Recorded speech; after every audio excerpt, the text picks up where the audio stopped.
Hello दोस्तों, कैसे हो आप सभी। मैं हूं अभिनव और मैं आपका स्वागत करता हूं मैं अपने यूट्यूब चैनल ड्रग ज्ञान एकेडमी ऑफ फार्मेसी में। तो जैसा कि मैंने पिछले वीडियो में बताया था, आरआरबी फार्मासिस्ट और पैरामेडिकल का वैकेंसी आ चुका है जो कि शॉर्ट नोटिस था। आज इसका पूरा डिटेल नोटिस आ चुका है, पूरा पीडीएफ फाइल डिटेल है, तो आप इस वीडियो का अंत तक ज़रूर देखिएगा। आज हम लोग इसमें बात करेंगे कि एप्लीकेशन कब से कब तक आप कर सकते हैं, लास्ट डेट कब है, कब उसमें एडिट और मॉडिफाई कर सकते हैं, क्या आपका एलिजिबिलिटी क्राइटेरिया है, कितना फ़ी आपको देना होगा एप्लीकेशन के लिए, क्या एग्ज़ाम का पैटर्न रहेगा, ठीक है, क्या आपके डॉक्यूमेंट्स लगेंगे, क्या सिलेबस रहेगा, क्या निगेटिव मार्किंग रहेगा और कितने नंबर ऑफ़ सीट्स है डिफरेंट आरआरबीज़ में, ठीक है, और आपकी सैलरी क्या होगी। तो ये सारी डिटेल्स यहाँ बात करेंगे, तो आप इस वीडियो को अंत तक ज़रूर देखिएगा और पसंद आए तो मेरे चैनल को लाइक शेयर और सब्सक्राइब ज़रूर कीजिएगा ताकि मैं और भी अपडेट्स आपको देता रहूं और जो भी अपडेट आए आपको वहां पता चलता रहे। चलिए तो शुरू करते हैं आरआरबी का फार्मासिस्ट का वैकेंसी। तो चलिए यहाँ पे देखते हैं। सबसे पहले ओपनिंग डेट ऑफ एप्लीकेशन कब है, तो 17 अगस्त है। आप 17 अगस्त से अप्लाई कर सकते हैं। जो लास्ट डेट है अप्लाई करने का वो 16 सितंबर है, यानी 16 ऑफ सितंबर को आप लास्ट डेट है अप्लाई करने का। और जो आप इसमें फॉर्म में एडिट और मॉडिफाई कर सकते हैं वो कब से कब कर सकते हैं, तो 17 सितंबर से लेके 26 सितंबर तक, यानी 17 ऑफ सितंबर टू 26 सितंबर तक आप इसमें मॉडिफिकेशन कर सकते हैं, ठीक है। जो मॉडिफिकेशन होगा उसमें जो आप आरआरबी सिलेक्ट किए होंगे अप्लाई करने में वो मॉडिफाई नहीं होगा। अब चलिए यहाँ पे देखते हैं बहुत सारी वैकेंसी का जो शॉर्ट नोटिस में आया था। यहाँ फार्मासिस्ट पे फोकस करते हैं। जो आपको सैलरी मिलेगा इनिशियल 29,200। आपका जो इसमें एज लिमिट होना चाहिए मिनिमम 20 ईयर्स, जो मैक्सिमम 30 ईयर्स। इसमें भी रिलैक्सेशन है कैटेगरी वाइज, उसका डिटेल अभी बात करेंगे। और जो टोटल नंबर ऑफ सीट्स है यहाँ पे वो 246 सीट्स है, ठीक है। अब चलिए यहाँ पे बात कर लेते हैं। जो भी आपका इसमें मेडिकल फिटनेस सर्टिफिकेट लगेगा, आपका जो भी कैटेगरी सर्टिफिकेट है SC ST OBC EWS category certificate लगेगा, ठीक है। आपका जो एज लिमिट होना चाहिए वो 1 जनवरी 2025 तक कंसीडर किया जाएगा, ठीक है। इसमें देखते हैं अब कि क्या हमारा अप्लाई करने का क्या एज का, जो मैंने बताया एज रिलैक्सेशन क्या है। तो अगर मिनिमम जो 20 ईयर्स है, मैक्सिमम 38 ईयर्स है, उसमें अगर आप SC एंड ST कैटेगरी से बिलोंग करते हैं तो आपको 5 ईयर्स का रिलैक्सेशन दिया जाएगा। अगर आप OBC non creamy layer candidate हैं तो आपको 3 ईयर्स का रिलैक्सेशन दिया जाएगा, ठीक है। अगर आप ग्रुप डी में पहले से जॉब कर रहे हैं तो उसमें आपको age relaxation 40 years of age UR and EWS के लिए, OBC के लिए 43, और इसमें मैक्सिमम जो होना चाहिए वो अपर एज लिमिट 45 ईयर्स होना चाहिए। अगर आप एक सर्विस मैन हैं तो ये एज लिमिट होगा, ठीक है। तो एज लिमिट का समझ गए। अब इसमें बात कर लेते हैं कि जो आपका एजुकेशन क्वालिफिकेशन है, तो बी फार्म का जो एजुकेशन क्वालिफिकेशन उसका जो रिजल्ट है आपका वेटिंग रिजल्ट नहीं होना चाहिए। अगर आप लास्ट ईयर में हैं तो आप अप्लाई नहीं कर सकते, आप पास आउट स्टूडेंट है तभी आप अप्लाई कर सकते हैं, ठीक है। जो यहाँ पे आपको फ़ी देना होगा एप्लीकेशन फ़ी अप्लाई करने के लिए, तो अगर आप SC ST ex serviceman PWBD female हैं, ट्रांसजेंडर हैं, माइनॉरिटीज़ और EBC इकोनॉमिकली बैकवर्ड क्लास, ठीक है, ये EWS नहीं है EBC है, तो आपको 250 रुपीज़ देना होगा। और ये जो 250 रुपीज़ है, अगर आप एपियर हो जाते हैं एग्ज़ाम में, जाके आप बैठ जाते हैं, आप परीक्षा देने जाते हैं, तो आपकी 250 रुपीज़ जो है वो आपको लौटा देगा रेलवे बोर्ड, ठीक है। अगर आप और जो भी कैटेगरी से बिलोंग करते हैं, for all candidate except this SC ST ex serviceman PWD female transgender, then you have to pay the 500 rupees, and after appearing in CBT an amount of 400 shall be refunded to your bank, okay. तो 400 रुपया आपको लौटा दिया जाएगा 500 में से, ठीक है। आप पेमेंट कैसे कर सकते हैं, तो ऑनलाइन फ़ी पेमेंट है, यहाँ पे कोई ऑफलाइन फ़ी पेमेंट नहीं है, ओनली ऑनलाइन फ़ी पेमेंट है, ठीक है। अब यहाँ पे आपको सर्टिफिकेट होना ज़रूरी है सबके लिए, ओके। अब बात कर लेते हैं यहाँ पे कि क्या आपका एग्ज़ाम का क्या पैटर्न रहता है, ठीक है। तो एग्ज़ाम का पैटर्न देखेंगे तो प्रोफेशनल एबिलिटी, मतलब आपका जो भी सब्जेक्ट है, अगर आप फार्मासिस्ट का एग्ज़ाम देंगे तो वो फार्मासिस्ट को प्रोफेशनल एबिलिटी मतलब आपका वो पार्टिकुलर सब्जेक्ट से पूछेगा तो उसी को प्रोफेशनल एबिलिटी यहाँ पे कंसीडर करेंगे। तो उसका क्वेश्चन जो है आपको आएगा 70 क्वेश्चंस उसके आएंगे, जो मार्क्स होंगे टोटल 70 होंगे। उसके बाद जनरल अवेयरनेस का एग्जाम होगा, उसमें 10 क्वेश्चन आएगा 10 नंबर का। General arithmetic, general intelligence and reasoning का 10 क्वेश्चन आएगा 10 नंबर का। जनरल साइंस का क्वेश्चन आएगा 10 क्वेश्चन आएगा 10 मार्क्स का। और जो पेपर होगा वो टोटल 100 नंबर ऑफ क्वेश्चंस रहेंगे और जो मार्क्स अलॉटेड रहेंगे वो भी 100 रहेंगे। यहाँ पे निगेटिव मार्किंग रहेगा 1/3 निगेटिव मार्किंग यहाँ पे रहेगा। ठीक है, प्रोफेशनल एबिलिटी का सिलेबस अभी मैं बता दूंगा, दिया हुआ है नीचे। ठीक है, तो यहाँ पे जो निगेटिव मार्किंग है वो 1/3 है। ठीक है, शॉर्ट लिस्टिंग ऑफ कैंडिडेट होगा तो जो आप अगर ईवार और ईडब्ल्यूएस कैटेगरी से हैं तो मिनिमम क्वालिफिकेशन मार्क्स यहाँ पे जो है वो 40% है। अगर आप यहाँ पे ओबीसी एंड एससी का जो है वो 30% है और अगर आप एसटी कैटेगरी से हैं तो 25% है। अगर आपका मिनिमम इतना मार्क्स आएगा तभी आपको आगे डीबी के लिए या फर्दर एग्जाम्स के लिए बुलाया जाएगा। मिनिमम क्वालिफिकेशन मार्क्स ये है। ठीक है, अब बात कर लेते हैं, ये अगर आपका बहुत सारे शिफ्ट में एग्ज़ाम होता है तो ये नॉर्मलाइजेशन का स्कीम है, उस पर ज़्यादा ध्यान नहीं देना है, आ जाता है। ठीक है, अब आपको ऑनलाइन अप्लाई करने के लिए क्या क्या चाहिए, तो recent clear passport size photograph चाहिए। ठीक है, कितना वाइट बैकग्राउंड होना चाहिए वहाँ पे, और जो अपलोड करेंगे इमेज उसका साइज़ क्या होना चाहिए 30 to 70 KB without wearing dark glasses और कैप और ग्लासेज वहाँ पे नहीं पहनना चाहिए। ठीक है, जो भी फ़ोटो आप वहाँ अपलोड करेंगे उसका 12 कॉपी रखना है, मतलब 12 फ़ोटो आपके पास होना चाहिए।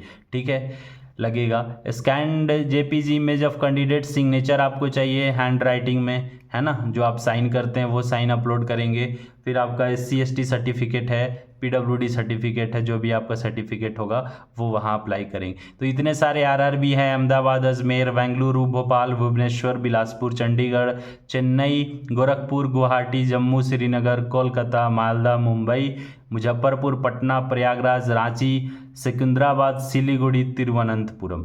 ये इतने सारे RRBs हैं। ये अलग अलग RRB में अलग अलग नंबर ऑफ सीट्स हैं, अभी आपको मैं डिटेल यहाँ बताने वाला हूँ।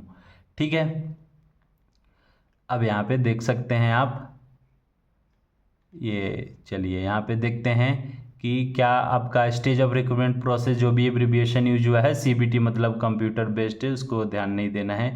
यहाँ पे आते हैं एलिजिबिलिटी क्राइटेरिया यानी मिनिमम एजुकेशनल क्वालिफिकेशन। तो हम फार्मासिस्ट पे फोकस करते हैं, तो मिनिमम एजुकेशनल क्वालिफिकेशन क्या होना चाहिए 10+2 इन साइंस और it's equivalent with diploma in pharmacy from recognised institution and registered as a pharmacist under the pharmacy act.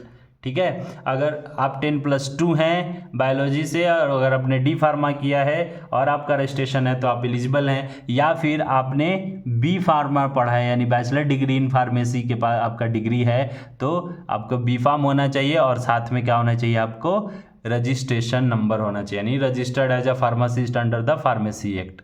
तो ये हमारे मिनिमम एजुकेशनल क्वालिफिकेशन है फार्मासिस्ट के लिए, RRB फार्मासिस्ट के लिए। ठीक है, और भी जो पैरामेडिकल स्टाफ्स के हैं उसमें नहीं देखना है हम लोग को। अब देखिए, अभी बताया था RRB जो इतने सारे RRBs थे उसमें जोन वाइज और पोस्ट वाइज वैकेंसी यहाँ पे निकला है। तो अगर आप बात करें अहमदाबाद में तो टोटल नंबर ऑफ वैकेंसी 18 है। अगर आप बात करें प्रयागराज में तो टोटल नंबर ऑफ वैकेंसी 2, 5 और 1 8 है टोटल। अगर आप बात करें अजमेर में तो फार्मासिस्ट की वैकेंसी 7 है। अगर आप बात करें बेंगलुरु में तो फार्मासिस्ट की वैकेंसी 27 है। अगर आप बात करें भोपाल में तो फार्मासिस्ट की वैकेंसी 6 है। अगर आप बात करें यहाँ पे बिलासपुर में तो टोटल नंबर ऑफ फार्मासिस्ट की वैकेंसी 8 है ओनली। ठीक है, अगर आप बात करें यहाँ पे चंडीगढ़ में तो वहाँ पे जो वैकेंसी है वो भी 8 है। अगर आप बात करें चेन्नई में तो 31 वैकेंसी है चेन्नई में। ठीक है, कैटेगरी वाइज है, उसको आप यहाँ देख सकते हैं। बाकी उसके बाद अगर आप गोरखपुर में बात करें तो टोटल नंबर ऑफ वैकेंसी 7 है। अगर आप बात करें गुवाहाटी में तो टोटल नंबर ऑफ वैकेंसी 12 है। अगर आप बात करें यहाँ पे जम्मू श्रीनगर में तो टोटल नंबर ऑफ वैकेंसी 7 है। अगर आप बात करें कोलकाता में तो टोटल नंबर ऑफ वैकेंसी यहाँ पे 37 है। ठीक है, अगर आप बात करें RRB मालदा में तो total number of vacancy pharmacist की 7 है। अगर आप बात करें मुंबई में तो यहाँ पे फार्मासिस्ट की जो वैकेंसी है वो 23 और 8 है, ठीक है। और यहाँ पे जो आप बात करें आरआरबी अगर मुजफ्फरपुर में बात करते हैं तो टोटल वैकेंसी 6 है। अगर आप आरआरबी पटना में बात करते हैं तो टोटल नंबर ऑफ वैकेंसी जो है वो 2 है, ओनली 2 वैकेंसी है वहाँ पे। अगर आप रांची में बात करें तो फार्मासिस्ट की वैकेंसी 6 और 1 यानी 7 है, ठीक है। अगर आप सिकंदराबाद में बात करते हैं तो यहाँ पे फार्मासिस्ट की वैकेंसी टोटल 8 है। अगर आप सिलीगुड़ी में बात करते हैं तो फार्मासिस्ट की वैकेंसी टोटल 8 है। तो ये टोटल मिला के जो वैकेंसी है वो 246 है। जो पैरामेडिकल स्टाफ्स की जो टोटल वैकेंसी है वो 1376 है, उसमें 666 अनरिजर्व कैटेगरी के लिए, एससी के लिए 202 है, एसटी के लिए 109 है, ओबीसी के लिए 269 है और ईडब्ल्यूएस के लिए 110 है, ठीक है। अब यहाँ बात कर लेते हैं हमारा सिलेबस क्या है। तो सिलेबस देखेंगे तो यहाँ पे आते हैं हम लोग फार्मासिस्ट की सिलेबस। फार्मासिस्ट का सिलेबस यहाँ पे है। फार्मासिस्ट का सिलेबस तो बेसिकली यहाँ पे पूरा जो आपने पढ़ा है HAP, pharmaceutical analysis, ceutics, inorganic chemistry, remedial biology, यानी जो आपके पूरे 4 साल के जो भी बी फार्मा का जो सिलेबस है, लगभग 4 साल का जो सिलेबस है वो यहाँ पे आपको दिया गया है। तो आपको अपने बी फार्म के 4 साल के सिलेबस पे फोकस करना है। वो आपका जो मार्क्स है, जो वेटेज है वो 70% यानी 70 मार्क्स जो है आपका बी फार्म के सिलेबस से आएगा। और बाकी जो कॉमन था जो 10-10 number GK, GS, math, reasoning, उसका सिलेबस यहाँ पे है जो कॉमन फॉर ऑल पोस्ट होगा। तो जनरल अरिथमेटिक की बात करें यहाँ पे, यानी मैथ का तो number system, board mass, decimal, ratio, percentage, mensuration, time and work, distance, तो ये आपका मैथ का सिलेबस है। रीजनिंग का सिलेबस देखेंगे तो analogies, alphabetical, number series, coding, decoding important, ठीक है।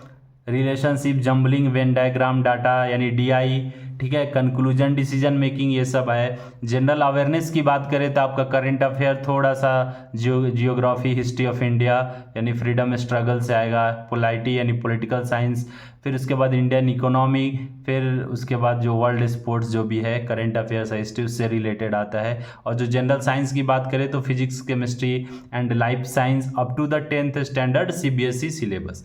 तो ये आपका टोटल सिलेबस है। तो ये जो कॉमन फॉर ऑल पोस्ट का जो सिलेबस है वो सिर्फ 30% कंटेन करता है यानी 30 नंबर। और जो आपका आरआरबी फार्मासिस्ट का जो सिलेबस है वो टोटल कंटेन जो कर रहा है वो 70% कंटेन कर रहा है।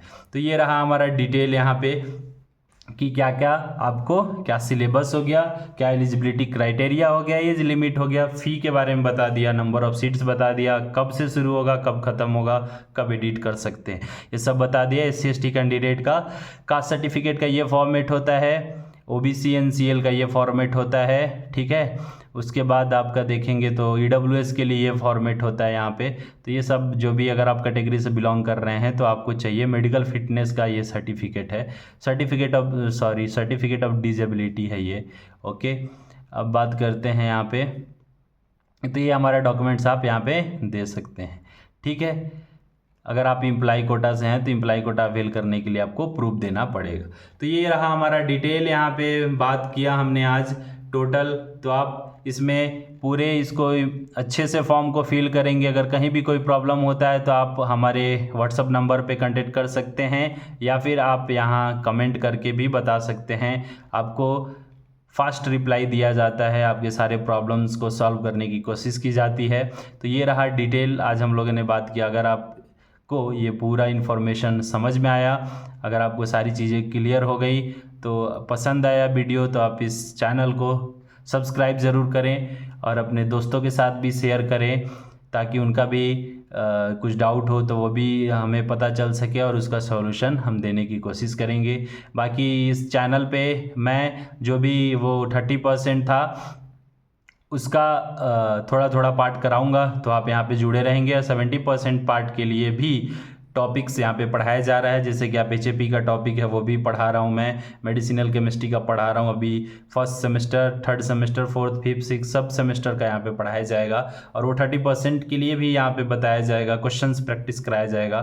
तो आप हमारे साथ जुड़े रहिए, आपका सिलेक्शन होगा अगर आप ईमानदारी से अच्छे से पढ़ाई करते हैं। तो ये एक अपॉर्चुनिटी आया है 5